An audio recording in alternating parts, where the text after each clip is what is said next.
Hello everyone, Luke Trains here. Welcome back to another video.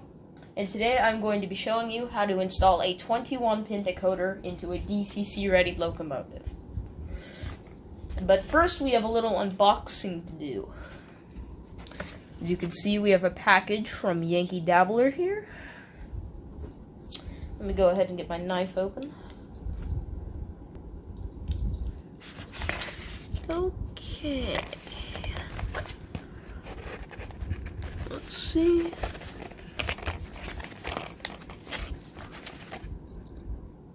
Alright, we got it open. So we got some Yankee Dabbler information there.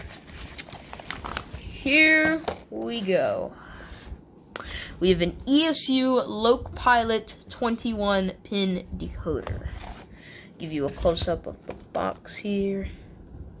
And man, this is a big box for such a tiny decoder. Let's go ahead and open up the decoder. Let's see. Yep. We'll pull this little tray out. Oh, I guess they use the same tray for all of their decoders.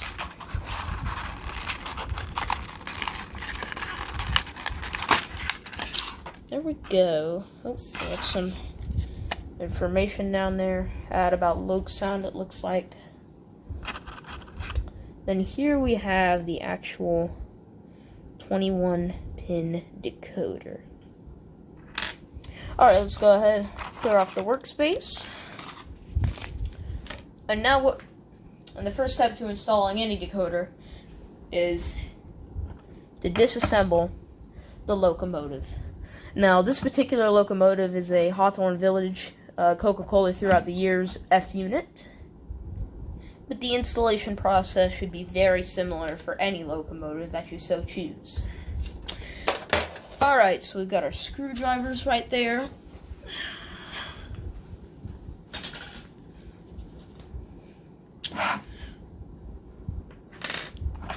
Okay, let's put that down.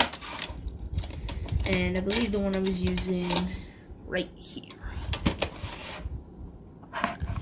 So go ahead, turn it like that. And there's a screw here, and there's a screw right there. Let's go ahead and start with the front one.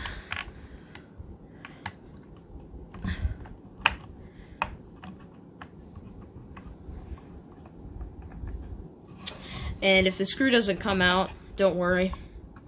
You can remove it in what I'm about to show you.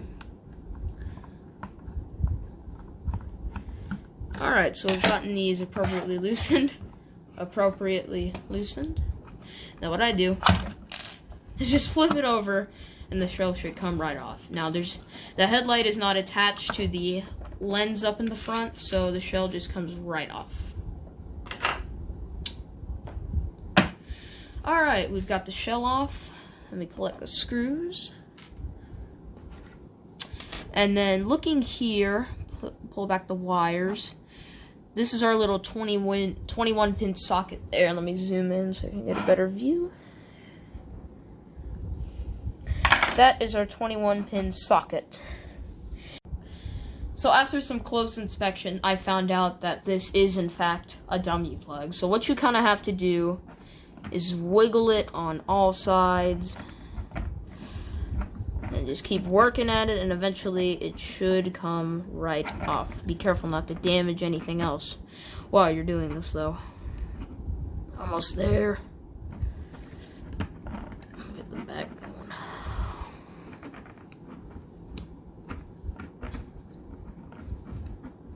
I'm sure there's some other method to do it. There we go. And she's off. So here we've got the decoder. And what we got to do is align these pins here with the spots on the decoder.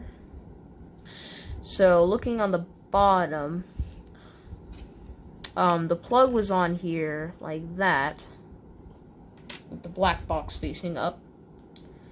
So then, if we align it right there, yep, that is correct.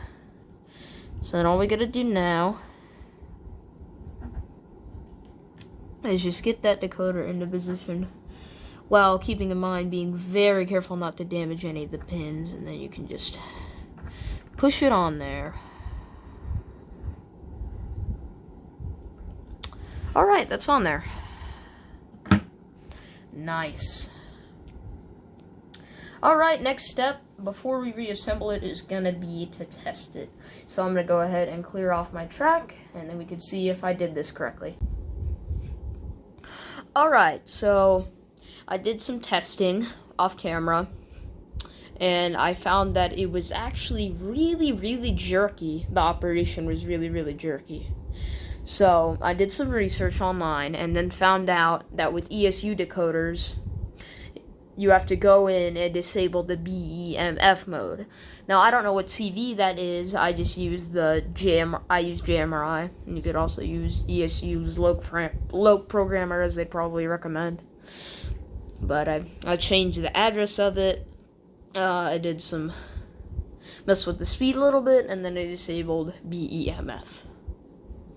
So now the decoder should work properly.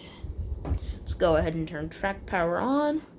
I've got address 25 selected, what I've set it to, and I programmed the light to do this. Pretty cool, huh? Fades in and out. Alright. There we go. She's a runner.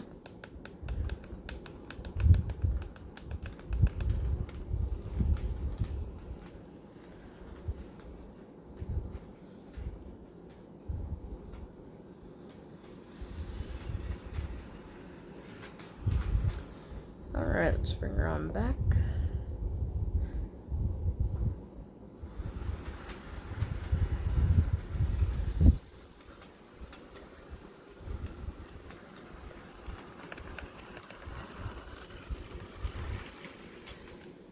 Stop it. Alright, so the decoder works properly. Let's go ahead and stick the show back on. Alright, we got the locomotive out the track. Here's our shell. Alright, so it's just like disassembling it, but backwards. So slide the shell on like that, making sure the front coupler goes through that little hole there.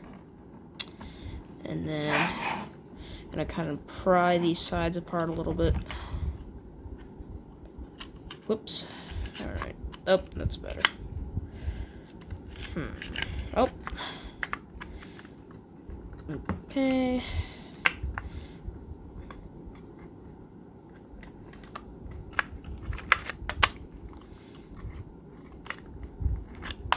There it goes.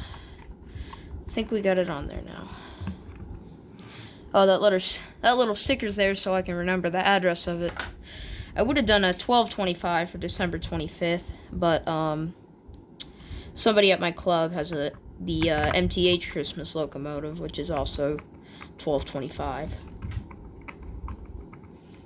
Alright, front screws in.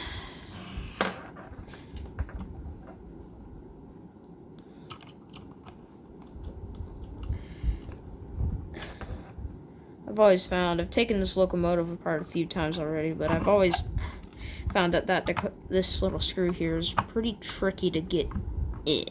But as you can see, we got it. Alright, that looks right. Let's go ahead and get some final shots of it fully assembled on the track. Alright guys, that's gonna go ahead and wrap it up for this video. But before I do my little outro, I want to go ahead and announce the winners of the 15 subscriber giveaway. I don't really want to say their name on camera, just for their privacy.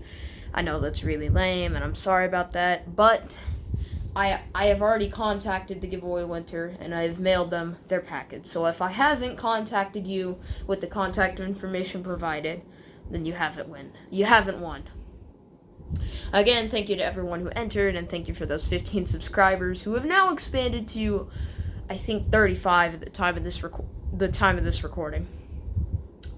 Alright, that's gonna go ahead and wrap it up for this video.